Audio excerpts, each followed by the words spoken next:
prosecutors accuse Antonio AJ Armstrong Jr. of killing his parents back in 2016.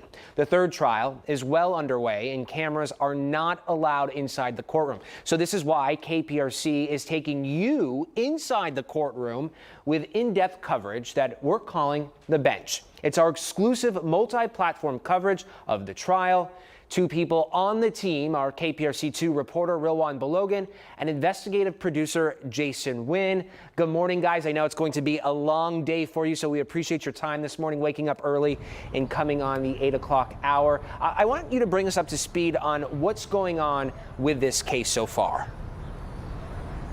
Zach, good morning. It's a balmy, what we say, 85 or so degrees out here this morning. Muggy. It's a little muggy, but we are out here because it's important to let the viewers know what's going on the 19th floor. As you mentioned, since cameras aren't allowed. We just saw some of the defense attorneys walking in, preparing for week 2 of this trial and kind of setting what things happened end of last week.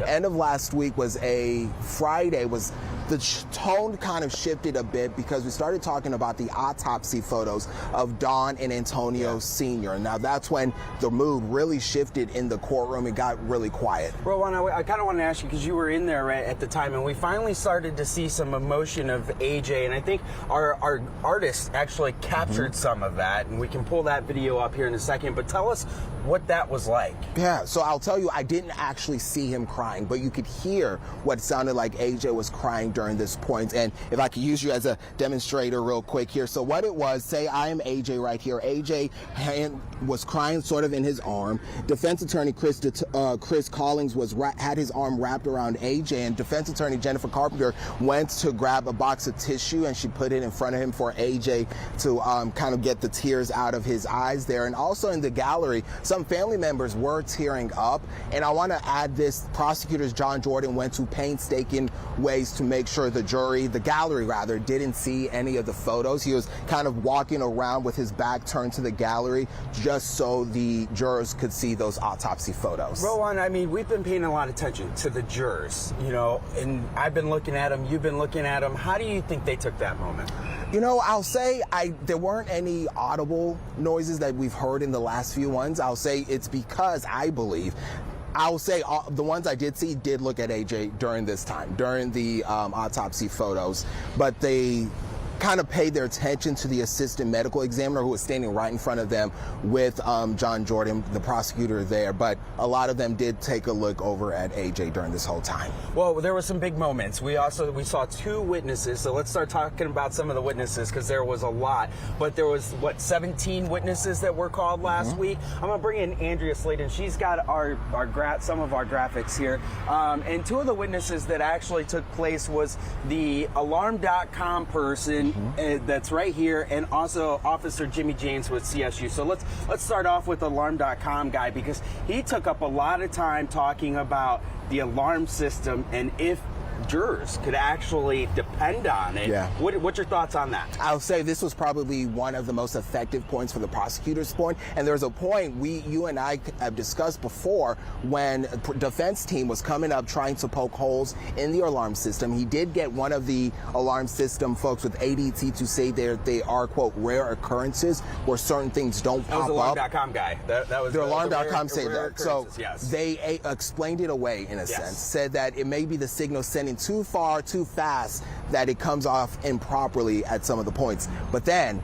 that's when we brought the text messages. Ryan Trask brought the text messages between AJ and his mom. Talk to us about that. And that was kind of an interesting part, just because prosecutors were able to put a timeline together for when AJ snuck out of the house in April and he allegedly lied to his mother about this, and his mom said, the alarm doesn't lie, you lie. And that was kind of a good sticking point. But the biggest thing, I think, came out with Officer Jimmy James from CSU. He was the person that actually, they started introducing all of this evidence with. I mean, we got to see the note. We got to see the gun that was next to the note. He took us upstairs to the bloody pillows where, you know, that that seems to be a big focal point and talking point because of opening statements and what Rick DeToto actually had to say with that. Break that down for our viewers right now. So the evidence, the pillow is so important because these are the pillows that the prosecutors are saying was on Antonio Sr. and Don Armstrong the night that they were murdered.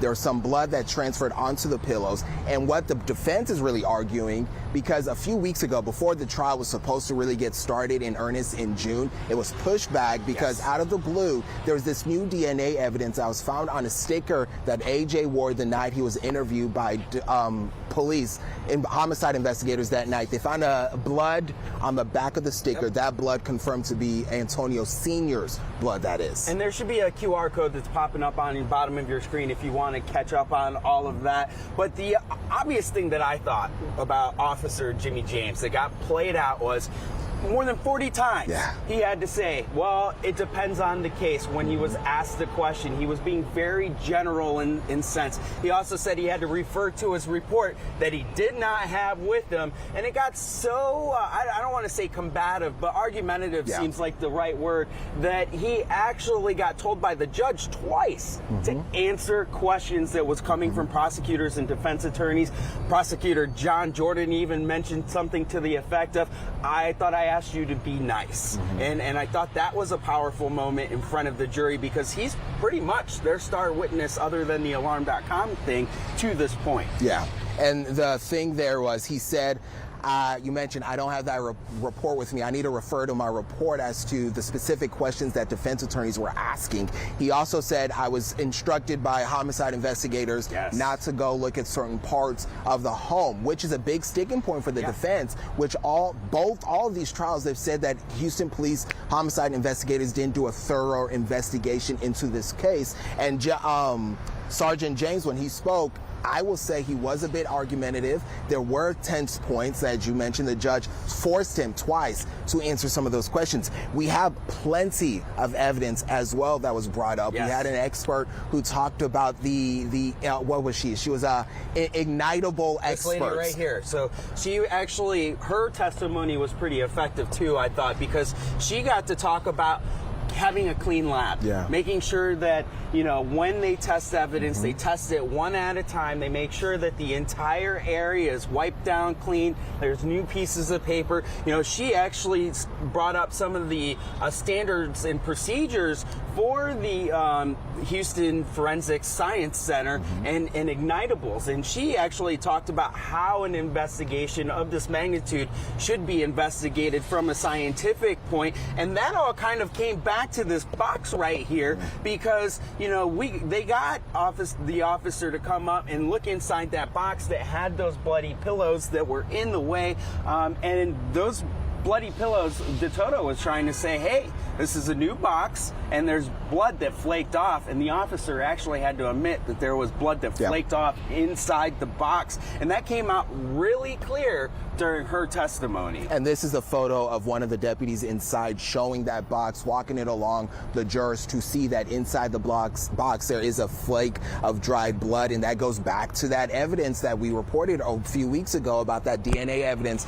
on the sticker. Defense really trying to show, like, look, there are possibilities that this dried blood could flake and get elsewhere. Well, Juan, I kind of want to move on real quick because there was more people that were inside that courtroom other than the interns that we've all been maneuvering around. But there was the family. And the family, they kind of came out with a new thing last week to show some support. Tell us more about that. The family started wearing red ribbons. I noticed it immediately when we got up there. They were all wearing red ribbons on their shirts, their jackets, wherever, just to show it as a sign for our AJ there. And on their social media that we reported on today, they're calling for the community, if possible, to come out to show any support that they can for Armstrong so he can have that in the courtroom there.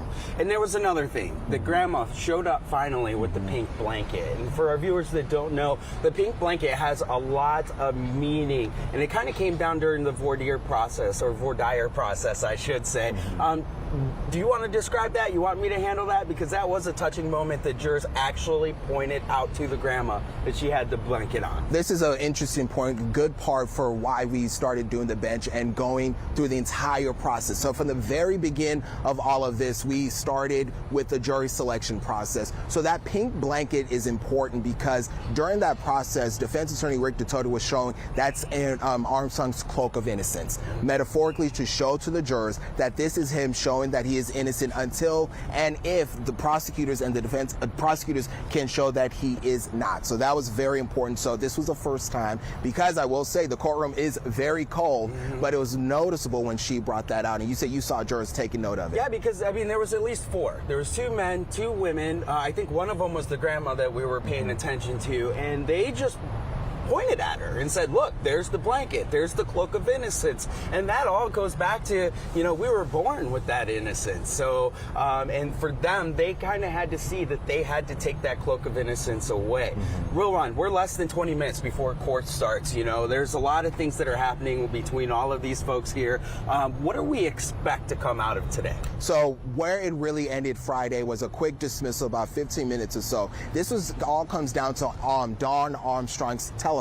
Yes. They had an expert. It's a what did we call it? It's a it's the forensics unit digital expert with the DA's office. So they had her phone sent away elsewhere, and elsewhere it was broken so it could be unlocked because it was password protected. Now the judge was really questioning the chain of custody yes. of all of this, because it's alleging that multiple hands might have been on it. So she just wants to know where this all went with it. Well, and then all of that's going to go down here in about, 18 minutes here. So we got to head back up to the courtroom. Real One, any last things? We will be looking out for a number of things. As you said, court will start in a few minutes, 8:30, so we will head on up. So we're going to toss things back to you in studio, Zach.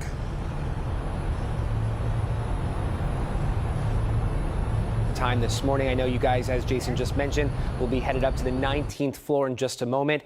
The in-depth coverage that we're calling The Bench will continue. KPRC2 has created a special playlist explaining key legal concepts to help you navigate the AJ Armstrong trial.